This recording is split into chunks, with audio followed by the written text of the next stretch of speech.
Now this video may trigger you, but as the saying goes, I am triggered, therefore I am. So you're welcome.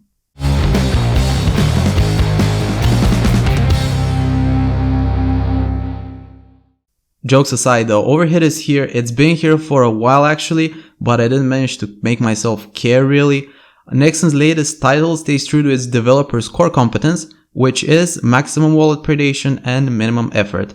But they really scored here. Unofficial sources say they actually made a negative effort with Overhit. It's supposed to be the spiritual successor of Hit, an older Nexon game that had its server shut down before Overhit launched. So Nexon then just ripped the enemy designs straight from Hit's steaming carcass and just slapped them onto their latest ultra generic hero collector RPG wannabe and proudly declared you should just give them money for it. It's a gacha with some autoplay in between. That's the central premise pretty much. It's completely automated and I struggle to gain any control at all over the thing. I don't know, what do we call it? It's not a game. Is it an app? A spending simulator? But anyways, let's get through the first 40 minutes of Overhit and see what the players are treated to.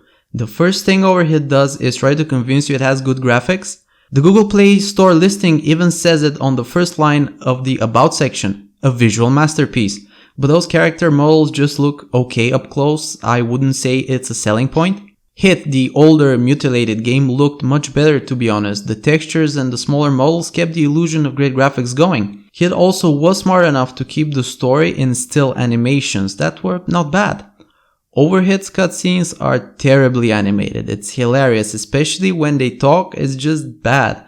It's lazy. Lazy is a keyword here. And then it's an RPG, so there needs to be an epic story, but that never really was their intention to begin with. Tens of minutes of pointless dialogue. That's what Nexon calls an RPG storyline. Meaningless, cringy filler. That's not a story, Nexon. Flat characters, pointlessly long dialogue, meh graphics. That's what you see in those first 40 minutes of your experience. Then you just say, F it, let's see how it plays.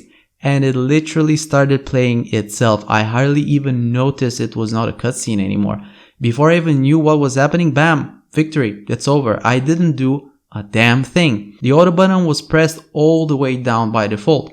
So before you even realize what's happening, it's over and it's time for another cutscene. Then another battle started and I could not rip the control out of the goddamn autoplay.